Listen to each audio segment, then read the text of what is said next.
والعاقبۃ للمتقین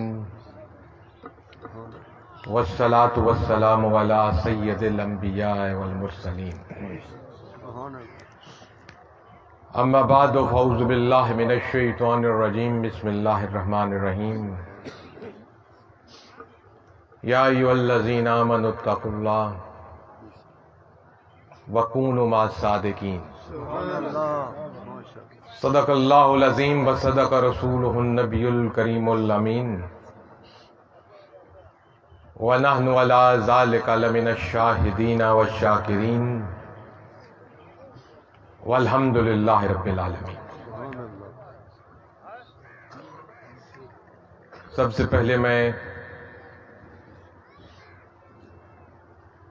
یہ محفل منعقد کرنے والوں کو مبارک دیتا ہوں کہ انہوں نے بہت اچھا انتظام کیا ہے،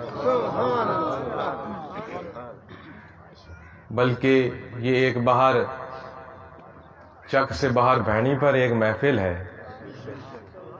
اور پھر بھی اللہ کے فضل و کرم سے بہت اچھا انتظام ہے۔ مردوں کو بھی کثیر تعداد موجود ہے اور عورتوں کی بھی کثیر تعداد موجود ہے۔ سے نظر آتا ہے کہ محفل منعقد کرنے والوں نے محنت کی ہے،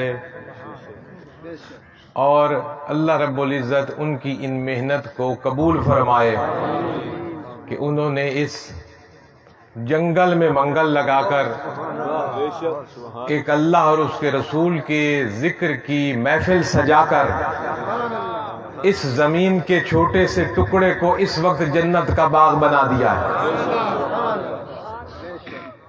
اللہ سے میری دعا ہے کہ وہ اس جنت کے باغ میں، کیونکہ ذکر کے حلقے جنت کے باغ ہیں، اس جنت کے باغ میں ہمیں کچھ سمجھانے کی، کچھ سمجھنے کی توفیق عطا فرمائے۔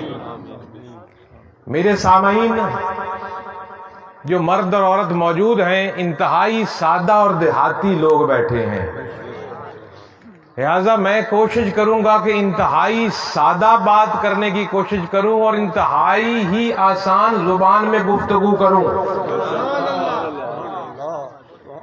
کیونکہ وعظ اور نصیحت اور تقریر وہی ہوتی ہے جو اگلوں کے پلے پڑے۔ اب یہاں بڑے بڑی میں آیتیں پڑھنی شروع کر دوں عربی کی، حدیث عربی میں پڑھنا شروع کر دوں، کوئی منطق کے فلسفے جھاڑنا شروع کر دوں، کوئی بڑے مشکل سے مشکل گرامریں آپ کے سامنے شروع کر دوں تو آپ تو 2 منٹ کے بعد کہو گے پتہ نہیں کیا بولا جا رہا ہے۔ تو نبی پاک صلی اللہ علیہ وسلم کی واعظ کی سنت یہی ہے کہ لوگوں کو ان کے سطح پر آ کر سمجھایا جائے، علمیت کہیں نہ جھاڑی جائے۔ اسٹیٹ سیکرٹری صاحب نے میرے نام سے پہلے پیر طریقت اور رہبر شریعت لگایا، ان کی محبت کا میں مشکور ہوں، لیکن میں یہاں بحیثیت نہ پیر طریقت بیٹھا ہوں نہ رہبر شریعت بیٹھا ہوں۔ پیر بننا تو بڑی بات، بندہ مرید ہی بن جائے۔ اور ایک نکتہ آپ کو عرض کروں، پیر بننا سوکھا ہے، مرید بننا اوکھا ہے۔ جو مرید بن گیا اس کا بیڑا تر گیا۔ مرید کی نہ کوئی مرضی، نہ کوئی چاہت، نہ کوئی پسند، نہ کوئی سوچ، فنا فلٹ شیخ۔ مرید بننا اوکھا ہے، اور جو مرید بن گیا وہی سب کچھ بن گیا۔ اللہ ہم سب کو مرید بنائے۔ جس کی جس سے بھی بیعت ہے اللہ تعالیٰ اس کی نسبت اپنے مرشد سے مضبوط کرے، اور ہمیں تکبر اور ریا کی بجائے بحیثیت رسول اللہ صلی اللہ علیہ وسلم کے ادنا سے خادم کی حیثیت سے دین کی خدمت کی توفیق عطا فرمائے۔ انتہائی سادہ گفتگو کروں گا آپ کے سامنے، اور گفتگو میرے بھائیوں وہ اچھی ہوتی ہے کہ سمجھ بھی آ جائے اور کسی کی عزت نفس بھی خراب نہ ہو۔ یہ جو ایک طریقہ آ گیا ہے نا، ایسی ایسی گفتگو کرنا، چوٹیں مارنا، عزت کا ستیہ ناش کر کے رکھ دینا، اور کسی کو کچھ سکھاؤ بھی تو ایسے سکھاؤ کہ سیکھنے والے کی بھی عزت رہ جائے، سکھانے والے کی بھی عزت رہ جائے۔ ایک وہ چھوٹا سا واقعہ ہے، وہ عرض کر کے بات کو آگے لے کے چلتا ہوں۔ آپ کے اور میرے پیر امام حسن اور امام حسین، آپ نے ایک بابے کو دیکھا وضو کر رہا تھا۔ کیا کر رہا تھا؟ وضو کر رہا تھا، اور وضو وہ کر رہا تھا غلط۔ اب کوئی ہوتا مولوی، اور مولوی بھی خالی مولوی، محبت اور عشق سے بھرا ہوا نہ، جیسے پہلے بھی مولانا صاحب نے کہا، اچھی صحبت سے خالی، جس کے اندر تکبر نام کی چیز ہو، وہ کوئی عالم نہیں ہوتا۔ جس کے پاس جتنا علم ہوتا ہے وہ اتنا ہی عاجز ہوتا ہے۔ جس کے پاس جتنا جتنا علم آتا جاتا ہے، جتنا جتنا وہ نیک بنتا جاتا ہے، اتنا اتنا وہ جھکتا جاتا ہے۔ اور جس کے اندر تکبر آتا جائے وہ پھر عالم نہیں ہوتا۔ عالم تو شیطان بھی تھا، تکبر کر گیا۔ انہوں نے دیکھا کہ جناب ایک بگی داڑھی والا بزرگ وضو کر رہا ہے، اور کر بھی غلط رہا ہے۔ یہ کس نے دیکھا؟ مولا علی کے دو لالوں نے دیکھا، حسن اور حسین، تیرے اور میرے پیر۔ اب سیدھا اس بزرگ کو، سفید داڑھی والے کو یہ کہا جاتا، میاں تو وضو غلط کر رہا ہے، ادھر آنکھ کس طرح نہیں کرتے۔ جن دو لوگوں میں بیٹھ کے بات کی جاتی، ان دو لوگوں میں بھی اس کی عزت جاتی، اور بابے کو بھی دکھ ہوتا کہ میری عزت گئی، کہ اس عمر تک تجھے وضو کرنا نہیں آیا۔ لیکن سبحان جاؤ اور قربان جائیں ان شہزادوں پر، انہوں نے قیامت تک آنے والے پیروں کو، غوثوں کو، ابدالوں کو، مولویوں کو دین کی تبلیغ کا طریقہ بتا دیا کہ طریقہ بھی سیکھ لو، اس طرح دین کی تبلیغ کی جاتی ہے۔ آپ نے فرمایا، ان دونوں شہزادوں نے اس بابے سے، میاں ہم دونوں چھوٹے بچے ہیں، ہم دونوں کرتے ہیں تمہارے سامنے وضو، تم بھلا دیکھو ہم کہیں غلطی تو نہیں کر رہے، تم دیکھو کہیں ہم غلطی تو نہیں کر رہے۔ ہم دونوں بھائی وضو کریں گے، ہمیں صحیح طریقہ نہیں آتا۔ یہ نہیں کہا کہ تو غلط کر رہا تھا، اس عمر میں بھی تجھے وضو نہیں کرنے آتا۔ اگر اس طرح کسی کو کہے نا، جس طرح چوٹ مار کے باتیں کرے نا، کوئی ایک نماز پڑھنے نہ آئے، اور کوئی 5 نہیں پڑھتا، ایک تو پڑھاؤ نا۔ اب ایک ساتھ ہی کوئی جادو کا ٹونا تو ہے نہیں کہ پکڑ کے کسی کو ایک ہی دن میں نمازی بھی بنا دو گے، تہجد گزار بھی بنا دو گے، پرہیزگار بھی بنا دو گے۔ بندے کو آہستہ آہستہ پیار پیار سے اصلاح کر کے اللہ کی طرف لانا پڑتا ہے۔ تیرے اور میرے نبی نے بھی 23 سال نبوت کی طاقت کے باوجود مرحلہ وار اپنے ساتھیوں صحاب کو دین کی طرف لے کر آئے، اور اللہ نے بھی یکبخت قرآن پورا نازل نہیں کر دیا۔ آہستہ آہستہ جیسے جیسے لوگوں میں ایمان آتا گیا، ویسے ویسے احکامات آتے گئے، صادر ہوتے گئے۔ اسی طرح کسی کو اچانک پکڑ کے مصلی پر کھڑے کرنے کا بھی کوئی طریقہ ہوتا ہے۔ جو چھتر مار کے مصلی پر لے آؤ گے، پہلے ہی دن سوچو گے یہ 5 پڑھنا شروع کر دے، تہجد کر لے، اللہ ہدایت دینے پر آئے تو قادر ہے، کر سکتا ہے، لیکن حکمت یہ ہے کہ اس کو آہستہ آہستہ نیکی کی طرف لے کر آؤ۔ اب جناب ان بچوں نے کہا، بابا ہمیں دیکھ، ہم دونوں وضو کرتے ہیں، اور نوٹ کر جہاں غلطی کرے ہمیں تو نے بتانا۔ دیکھا ان بچوں نے بھی غلط بابا کر رہا تھا۔ اب بابے کے سامنے بچوں نے وضو کرنا شروع کیا، دونوں بچوں نے وضو کرنا شروع کیا۔ چھوٹے بچے تھے، علی کے گھر میں پروان چڑھے ہوئے تھے، بھلا وضو کا طریقہ نہیں آنا تھا ان کو۔ تو جناب انہوں نے، بچوں نے جیسے جیسے وضو کرتے گئے، بابا سوچنے لگا یہ بچوں نے تو وضو صحیح کیا ہے، میں نے غلط کیا تھا۔ اب اس بابے کی بھی اصلاح ہو گئی، دین کی تبلیغ بھی ہو گئی، اور اس کی عزت نفس بھی بچ گئی۔ یہ طریقہ ہوتا ہے لوگوں کو اچھی بات سمجھانے کا، اس کی طرف لے کر آنے کا۔ تو اب چند باتیں میں آپ کے سامنے عرض کرنے کی کوشش کروں گا۔ ابھی مجھ سے پہلے مولانا صاحب نے جو قرآن کی الفاظ پڑھے، آیت کا کچھ حصہ پڑھا، میں نے بھی اسی کو پڑھنے کا شرف حاصل کیا اور آپ نے سننے کا شرف حاصل کیا۔ وقت کی قلت کی وجہ سے وہ اس کی پوری تشریح نہ کر سکے، جس کو کہ میں 15-20 منٹ میں تھوڑا سا اس کو مزید بڑھاتا ہوں، اسی سبق کو۔ قرآن کے کسی آیت یا کسی لفظ کا مکمل تو کچھ بتا ہی نہیں سکتا، نہ قیامت تک زندگی ہو جائے بندہ بتاتا رہے، علم کسی کے پاس پیچھے سے رب کی طرف سے آتا رہے، پھر بھی قرآن کے کسی ایک لفظ کی بھی تفسیر نہیں ادا ہو سکتی، کیونکہ وہ کلام تیرا میرا نہیں ہے، کسی سیاسی لیڈر کا نہیں ہے، کسی مولوی کتب ابدال غوث کا نہیں ہے، کسی پیر کا نہیں ہے، وہ کلام رب العالمین کا ہے، کلام رب العالمین ہے اور زبان رحمت للعالمین۔ تو میرے بھائیوں، اللہ رب العزت نے فرمایا یا ایھا الذین آمنوا اتقوا اللہ وکونوا مع الصادقین، اے وہ لوگوں جن کو میں نے ایمان والا بنا دیا۔ ایمان بھی تیرے اور میرا کمال نہیں،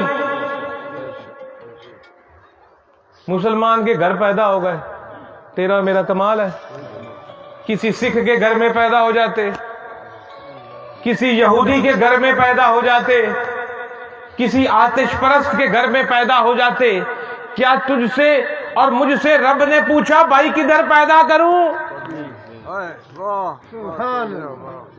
مسلمان کے گھر پیدا کروں کہ کافر کے گھر پیدا کروں؟ نہیں پوچھا نا۔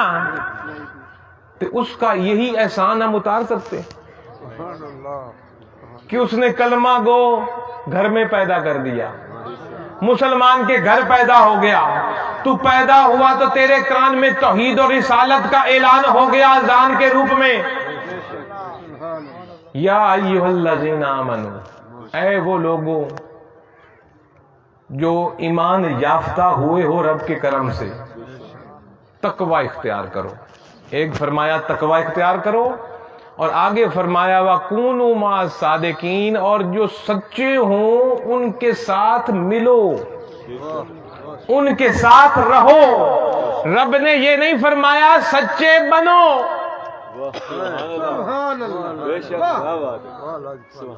یہاں حالانکہ ہر کوئی کہتا ہے سچ بولو، سچے بنو، سچ بولو، رب نے نہیں فرمایا سچے بنو، رب نے فرمایا سچوں کے پاس جاؤ،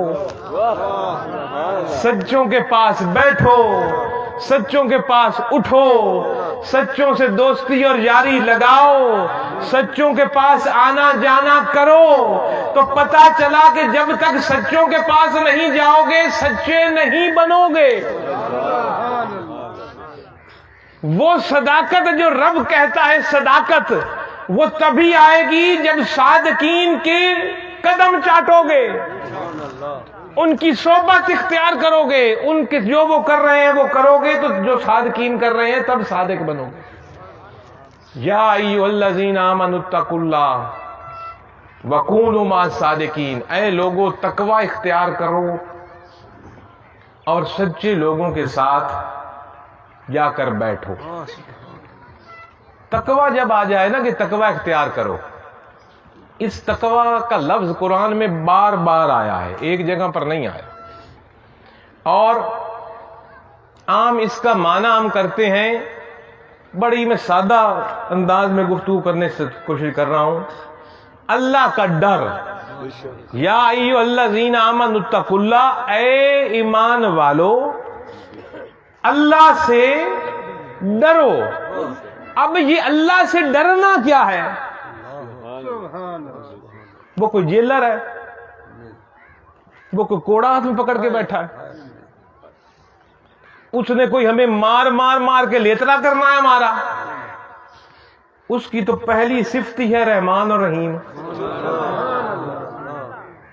کون سی صفت ہے؟ رحمان اور رحیم۔ خالی رحیم بھی نہیں اور خالی رحمان بھی نہیں، رحمان بھی ہے اور رحیم بھی ہے۔ رحمان کہتے ہیں رحمت کرنے والا، اور رحیم کہتے ہیں جب بھی تو جائے گا، جتنے گناہ کر کے جائے گا، جیسا بھی ہوگا، جب اس کے پاس جائے گا اس کو پھر بھی رحیم ہی پائے گا۔ وہ خالی رحمان نہیں ہے، رحمان بھی ہے اور رحیم بھی ہے۔ رحمت اس کی نہ ہو تو یہ دنیا قائم نہیں، اس کی رحمت سے ہی یہ ہوائیں چل رہی ہیں، یہ سورج تپش دے رہا ہے، چاندنی ہے، تیرا اور میرا جسم ہے، یہ زمین سے ہمیں اناج مل رہا ہے، پانی مل رہا ہے، یہ بچے اسی کی رحمت ہیں، یہ برادریاں، رشتے اسی کی رحمت ہیں، یہ مال و دولت، یہ رزق، یہ پھل، یہ فروٹ، یہ جو کچھ ہم کھا پی رہے ہیں، سب اسی ہی کی رحمت ہے۔ اس کی رحمت نہ ہو تو کچھ بھی ملنے سے قاصر ہے، اور اس کی رحمت جب صبح برستی ہے اس دنیا والوں پر تو نہیں دیکھتی کہ مسلمان پہ برسو کہ کافر پر برسو۔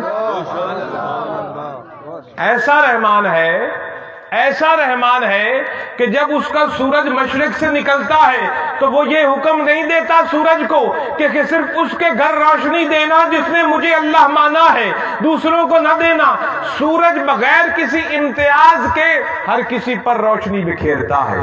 جب بادل پانی برساتا ہے تو بارش کی رحمت ہر کسی کے گھر پر برستی ہے، مسلمان کے گھر پر بھی، کافر کے گھر پر بھی، منافق کے گھر پر بھی۔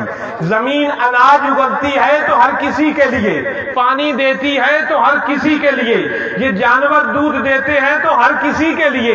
وہ ایسا رحمان ہے، اپنوں کو بھی کھلاتا ہے، غیروں کو بھی کھلاتا ہے،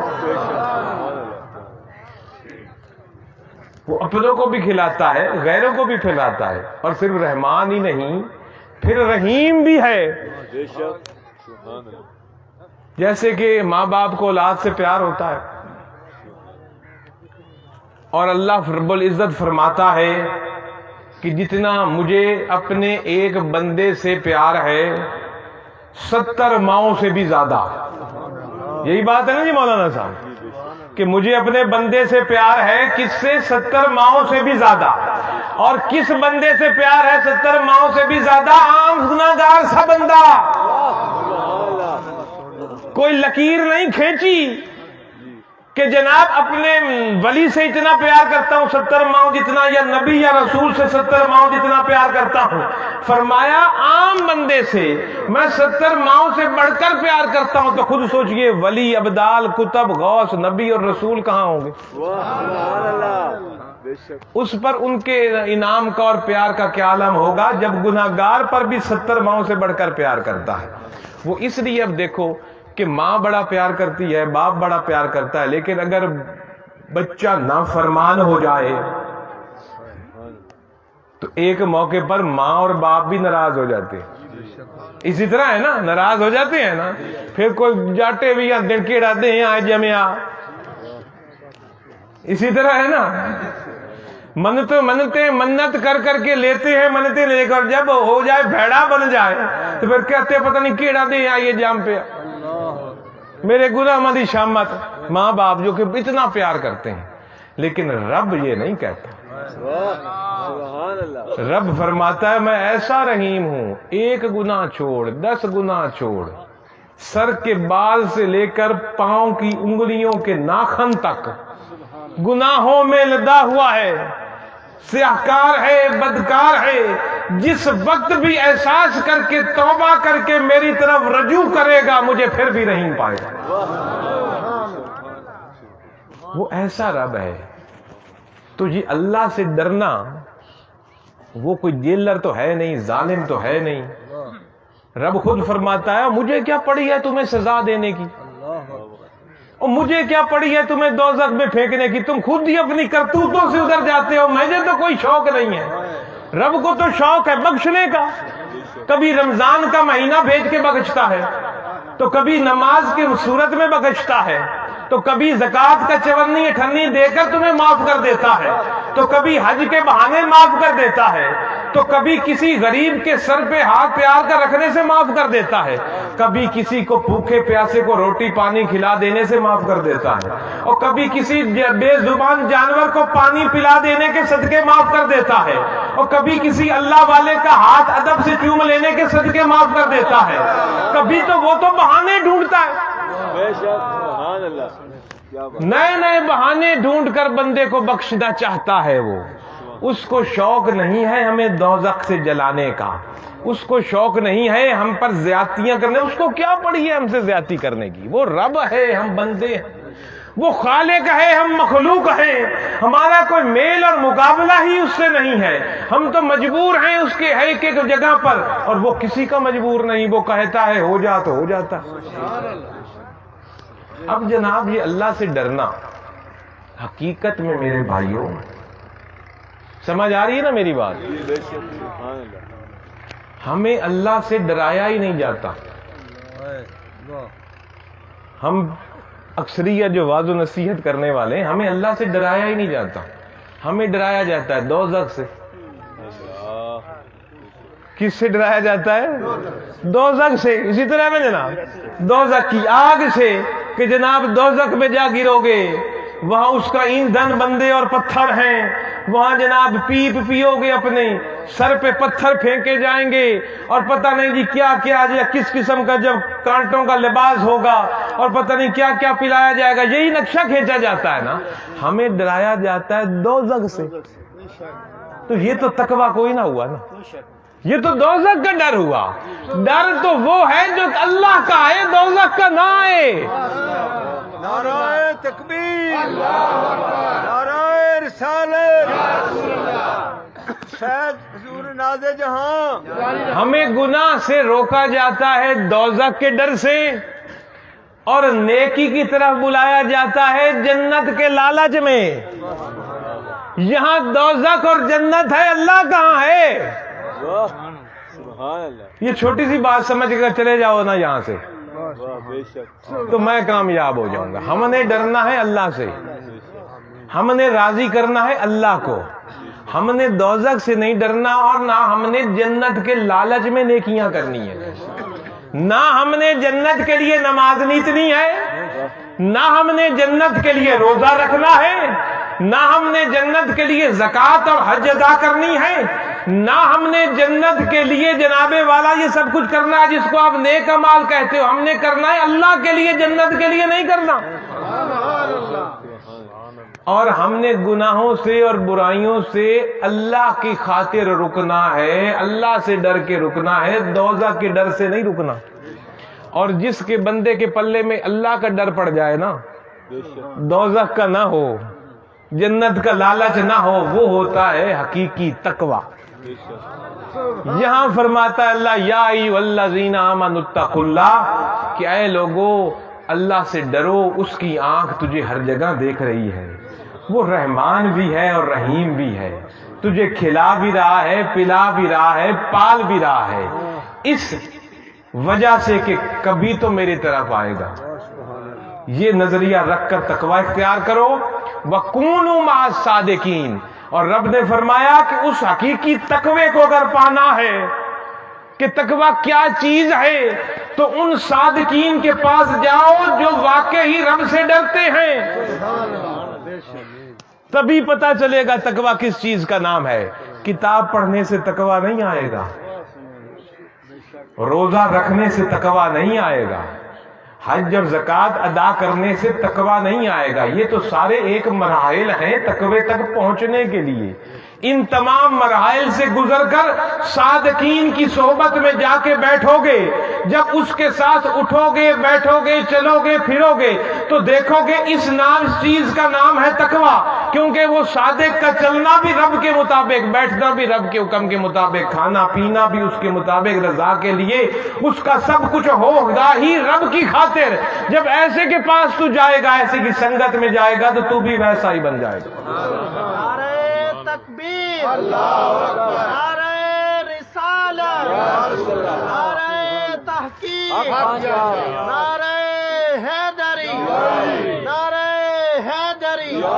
فیضان حضور ناز جہاں, فیضان حضور ناز جہاں. حزب الرحمان زندہ باد, حزب الرحمان زندہ باد. خوشبو نہ بھی بندہ لینا, خوشبو والے کی دکان پہ جا کے بیٹھ جاؤ. جب اٹھ کے گھر آؤ گے نا, تو وہ عطر کی خوشبو پھر بھی تیرے کپڑوں سے آئے گی.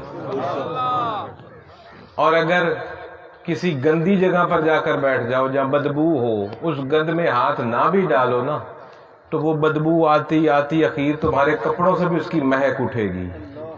تو صادقین کے پاس جاؤ گے تو صداقت کی مہک تیرے اندر بھی آ جائے گی، اور اگر غافلین کے پاس جا کر بیٹھو گے تو ایک دن غافل خود بن جاؤ گے۔ صادقوں کے پاس بیٹھے رہو گے، ایک دن جا کے بیٹھو گے، دیکھو گے بھائی یہ اٹھ کر نماز پڑھ رہے ہیں۔ ایک دن نہیں پڑھو گے، 2 دن نہیں پڑھو گے، تیسرے دن تو شرم آئے گی، یار یہ پڑھتے ہیں چلو میں ہی پڑھ لوں۔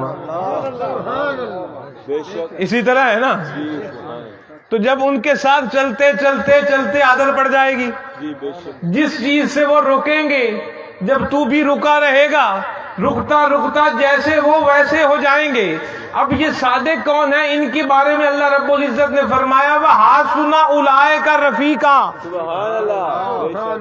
یہ صادق وہ لوگ ہیں جو اچھے رفیق ہیں۔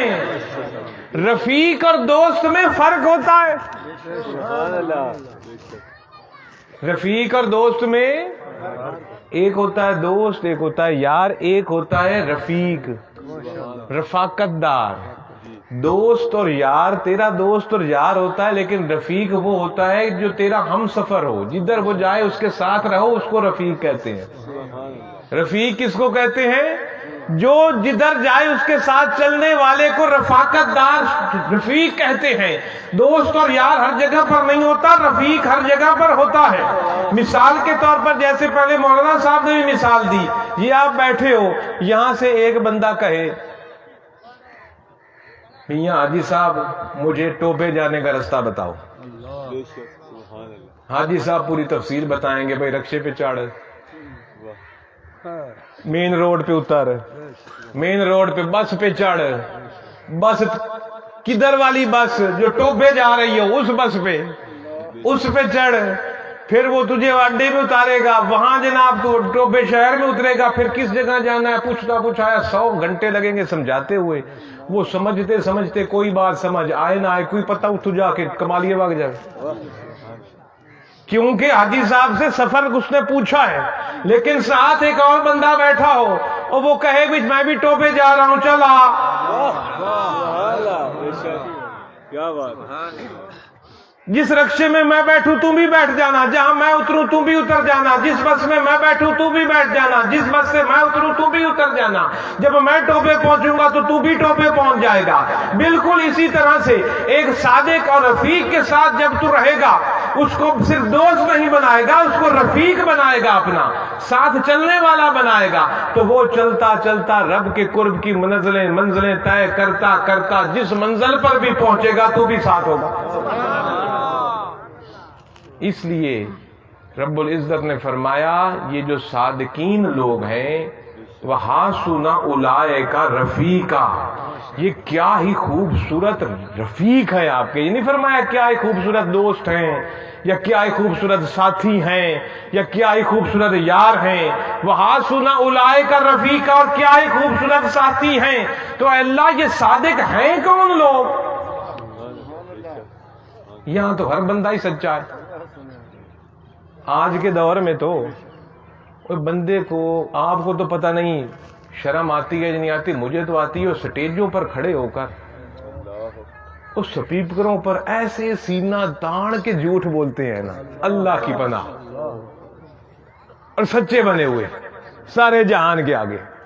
رب العزت نے فرمایا میرے سچے وہ ہیں جن پر میں نے اپنے قرب کا دروازہ کھول دیا اور ان پر اپنا انعام فرمایا۔ کس کا دروازہ؟ قرب کا۔ قرب اور قریب میں فرق ہوتا ہے۔ قریب ہوتا ہے جسم سے، قرب ہوتا ہے روح سے۔ یہ شخص میرے قریب بیٹھا ہے، وہ جو آخر میں بیٹھا ہے وہ میرے قریب نہیں بیٹھا۔ ہو سکتا ہے وہ جو آخر میں بیٹھا ہو اس کو مجھ سے اتنی محبت ہو، میرے اتنے قرب میں ہو کہ قریب بیٹھے ہوئے کسی کو اتنی نہ ہو سکتا ہے نا، کہ ضروری تو نہیں کہ جو آپ کے قریب بیٹھا ہے اسی کو آپ کی محبت ہے، جو دور بیٹھا ہے اس کو بھی تو ہو سکتی ہے۔ آؤ وہ شخص جس کو اویس کے نام سے یاد کرتی ہے دنیا، کیا کبھی حضور کے قریب تھے؟ انہوں نے اپنی سر کی 2 آنکھوں سے پوری زندگی رسول اللہ کی زیارت نہیں کی، صحابی نہیں بنے، حضور کی کچہری میں نہیں بیٹھے، حضور کی مجلس میں نہیں بیٹھے، قریب نہیں تھے، لیکن قرب ایسا تھا کہ حضور نے وصال سے پہلے عمر اور علی کو فرمایا کہ میرا یہ جبہ اویس کو دینا میرے بعد، اور اس سے میری امت کی بخشش کی دعا بھی کروانا۔ اب میں پوچھتا ہوں، وہ قریب نہیں تھا، قرب میں تھا، کرن میں رہتے تھے، وہاں سے سینکڑوں میل دور، کبھی ظاہری سر کی آنکھوں سے حضور کی زیارت بھی نہیں کی، حضور کی مجلس میں بھی نہیں بیٹھے، حضور کے ساتھ کوئی جنگ بھی نہیں لڑی، حضور کے قریب بھی کبھی نہیں آئے، لیکن اس قرب میں پہنچ گئے کہ حضور ان سے فرما رہے ہیں میری امت کی بخشش کی دعا مانگو۔ تو جو دور ہو ضروری نہیں کہ وہ دور ہے، جو قریب ہے ضروری نہیں کہ قریب ہے۔ اللہ نے یہ نہیں فرمایا کہ جن کو میں نے جناب انعام قرب کے قریب کے دروازے کھول دیے، نہ کہ جو مکہ میں بیٹھ گیا میرے قریب، نہ کیا اللہ صرف مکے میں ہے؟ کیا رسول صرف مدینے میں ہے؟ جو قرب ہے وہ روح کو کوئی سفر نہیں ہے، یہ جسم کو سفر ہے۔ روح 1 سیکنڈ یہاں تو اگلے سیکنڈ آسمانوں پر، اور تیسرے سیکنڈ عرش پر، اور چوتھے سیکنڈ مکے میں، اور 5ویں سیکنڈ مدینے میں، اور 6ٹھے سیکنڈ پھر اس جگہ۔ یہ ساری مسافتیں جسم کی ہیں۔ تو رب نے فرمایا میں نے جن پر اپنے قرب کے دروازے کھول دیے، یعنی ان کے دل کی تار میرے سے ٹوٹتی ہی نہیں۔ وَأَقِیمُوا الصَّلَاةَ، جو یہ آپ کہتے ہو کہ نماز قائم کرو، یہ 5 وقت کی نماز کا قائم کرنا نہیں ہے، یہ 5 وقت کی نماز تو صرف ایک مشق ہے کہ وہ ذکر کیسے قائم کرنا ہے رب کے قرب کا۔ یہ 5 وقت کی نماز تو ایک آغاز ہے اس منزل کی طرف بڑھنے کا جو کہ رب کے قرب میں لے کر جاتی ہے۔ حقیقی اقیم الصلاۃ یہ ہے کہ تیرا وہ مقام ہو جائے کہ تیرے دل کی تار 1 سیکنڈ بھی خالق سے نہ ٹوٹے، کہ تو ایک لمحے کے لیے بھی رب کی ذکر سے غافل نہ ہو۔ یہ ہے اقیم الصلاۃ، اور یہ ہے صادقین کا مقام اور رب کے قرب میں پہنچنے والوں کا مقام۔ رب نے فرمایا صادقین میرے وہ ہیں جو کہ جن پر میں نے اپنے قرب کے دروازے کھول کر انعام فرما دیا۔ من النبیین والصدیقین والشہداء والصالحین، یہ سارے صدیق ہیں، نبی بھی صدیق ہیں، شہید بھی صدیق ہیں، صالح بھی صدیق ہیں، اور صالحین بھی صدیق ہیں۔ یہ ہے صادقین لوگوں کی جماعت، من النبیین والصدیقین والشہداء والصالحین۔ ان صالح لوگوں کے ساتھ، ان صدیق لوگوں کے ساتھ، ان نبوت پر فائز لوگوں کے ساتھ ہم نے کونوا مع صادقین کا رب کا حکم مان کر ان کے ساتھ اپنی رفاقت کو قائم کرنا ہے۔ ان کی رفاقت، ان کے قدم سے قدم ملا کر چلنا ہے۔ جو انہوں نے اپنی سیرت اور سنت میں ہمیں دکھایا اس کے مطابق چلنے کا نام کونوا مع صادقین ہے، کہ سچے لوگوں کی سنگت اختیار کرو، جو سچے لوگ کریں تو بھی ان کے ساتھ وہی فعل اختیار کرو، جو وہ تجھے جس چیز سے رک جائیں تو بھی رکتا جا۔ یہ سننے سنانے سے باتیں نہیں ہوتی، یہ جا کر مشاہدہ کرنے سے آتی ہیں۔ آپ میری 1000 باتیں سن لو، اس وقت تک میرے بارے میں رائے نہیں قائم کر سکتے جب تک کہ میرے ساتھ چند دن نہ گزارو۔ ایک بات آپ کو آخری بتا کے اجازت چاہوں، ہم آج یہ جو اکثر یہ دوسروں کے بارے میں رائے کم کر لیتے ہیں کہ فلانا ایسا، فلانا ایسا، فلانی ایسی، میں یہ پوچھتا ہوں کہ ہم جس کے بارے میں یہ رائے قائم کرتے ہیں کہ وہ ایسا ہے، کیا ہم نے آنکھ سے دیکھا، یا ہم نے کان سے سنا، یا ہم اس کے ساتھ کچھ دن رہے، یا ہم اس کے ساتھ کوئی کاروبار کیا؟ نہیں نا۔ تو پھر یہ سوچ دو، چھوڑ دو کہ فلانا ایسا، فلانا ایسا، اپنے آپ کو دیکھ تو کیسا۔ رسول اللہ صلی اللہ علیہ وسلم نے فرمایا کہ کسی کے بارے میں رائے قائم کرنے سے پہلے چند باتیں اگر تو نے اختیار کی ہیں تو رائے قائم کر۔ یہ پلے باندھ صدیق صاحب۔ حضور نے فرمایا اگر تو نے کسی کے ساتھ کاروبار کچھ دن کیا ہے، کچھ مہینے یا کچھ سال، تو پھر تو اس کے بارے میں رائے قائم کر سکتا ہے کہ یہ ایماندار ہے یا بے ایمان ہے، ورنہ ہر سنی سنائی بات پر یہ مت کہے فلانا بے ایمان ہے۔ دوسرا حضور نے فرمایا اگر تو نے کسی کے ساتھ سفر کیا ہے، سفر سے مراد کوئی گھنٹے آدھے کا نہیں، گھنٹے آدھے سے لے کے 2 4 دن 8 10 دن کا سفر اگر تو نے کسی کے ساتھ کیا ہے تو بندے کو اندازہ ہو جاتا ہے یہ بندہ کیسا ہے۔ اگر یہ تو نے کیا ہے تو اس کے بارے میں رائے قائم کر یہ کیسا ہے، ورنہ جس کے ساتھ نہ سفر کیا ہے نہ کاروبار کیا اس کے بارے میں رائے مت قائم کر، شاید وہ اللہ کی نظر میں تجھ سے اچھا ہو۔ اور تیسرا سرکار دو عالم صلی اللہ علیہ وسلم نے فرمایا اگر تیرے ہمسائے میں کوئی رہتا ہے، تیرا اٹھنا بیٹھنا اس کی نظر میں ہے، اس کے گھر کس قسم کے لوگ آتے اور جاتے ہیں، وہ کب گھر سے نکلتا ہے کب گھر میں آتا ہے، کیا کھاتا ہے کیا پیتا ہے، گواڈی کا پتہ ہوتا ہے نا بندے کو، تو اگر تو اس کے بارے میں رائے قائم کر تو صحیح ہے، لیکن نہ تو کسی کے گواڈی میں رہے، ہمسائے میں رہے، نہ کسی کے ساتھ کاروبار تو نے کیا ہو، نہ اس کے ساتھ تو نے کبھی سفر کیا ہو، تو رائے قائم نہ کر کہ وہ کیسا ہے، تو اپنی رائے قائم کر کے تو کیسا ہے۔ اور ہم نے کیسا بننا ہے، وَكُونُوا مَعَ صادقین، سچے لوگوں کی سنگت اختیار کر لو میرے بھائیوں۔ یہ صادقین لوگ، صداقت کسی کے ساتھ چلنے سے آتی ہے، کچھ دیکھنے سے بھی نہیں آتی۔ بعض دفعہ آنکھوں سے دیکھی ہوئی چیز بھی جھوٹ ہوتی ہے، بندہ کوئی چیز آنکھوں سے دیکھتا ہے پھر بھی جھوٹ نکلتی ہے۔ لہذا حقیقی صداقت کو پہنچنے کے لیے جن لوگوں کی شفٹ اللہ نے بتائی، نبیین، صدیقین، شہید اور صالح لوگ، ان کی سنگت میں آؤ تو تجھے حقیقی صداقت ملے گی۔ یہ سورج کھڑا ہے نا یہاں، یہ سکوٹر پہ بیٹھ جاؤ، سکوٹر بھگاؤ، آپ کو لگے گا سورج ہمارے ساتھ بھاگ رہا ہے۔ جو کھڑا ہے اس کو، جو زمین پہ کھڑا ہے اس کو لگے گا سورج کھڑا ہے، جو سکوٹر پر بیٹھ کے جا رہا ہے اس کو لگے گا سکوٹر کے ساتھ ساتھ سورج بھی بھاگتا ہوا آ رہا ہے۔ اب کھڑے ہوئے والے بھی آنکھوں سے سورج کو دیکھ رہا ہے اور سکوٹر والا بھی آنکھوں سے سورج دیکھ رہا ہے، کون سچا؟ نعرہ تکبیر، نعرہ رسالت۔ سمجھ آئی میری بات؟ چلو چاند کو لے لیں، آج 14ویں کی رات ہے، آج شاید 14ویں کی رات ہے یا 15ویں کی، 14 یا 15 ہے آج چاند، 14 ہے، دن 14 کا، رات 15 کی ہوگی۔ تو جناب رات کو باہر نکلو صحن میں، کس طرح کھڑے ہو کے دیکھو، ازما لو، چاند آپ کو لگے گا کھڑا ہے۔ اس کے بعد سائیکل پہ چڑھ جاؤ یا سکوٹر پہ چڑھ جاؤ، چاند کو دیکھو، آپ کو لگے گا چاند میرے ساتھ ساتھ آ رہا ہے۔ گھر میں تھا تو گھر پہ بھی کھڑا تھا، مربع میں آ گیا ہوں مربع میں کھڑا ہے، بازار میں آ گیا ہوں بازار پہ میرے ساتھ ساتھ آ گیا، کماند میں چلا گیا ہوں کماند میں میرے ساتھ ساتھ آ گیا۔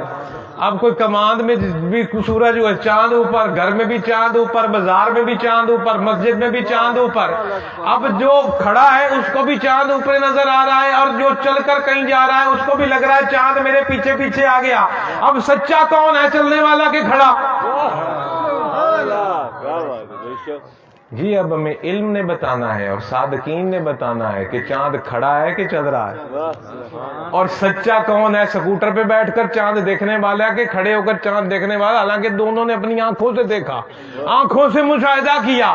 اس لیے میں نے عرض کیا کہ بعض دفعہ آنکھوں سے دیکھی ہوئی چیز بھی غلط ہو سکتی ہے، اس پر مت جاؤ۔ اگر حقیقی صداقت اور سچائی کو پانا ہے تو نبیوں اور شہیدوں اور صدیقین اور صالحین کی قدموں سے چمٹ جاؤ، رب کے قرب میں پہنچ کر حقیقی صداقت پالو گے۔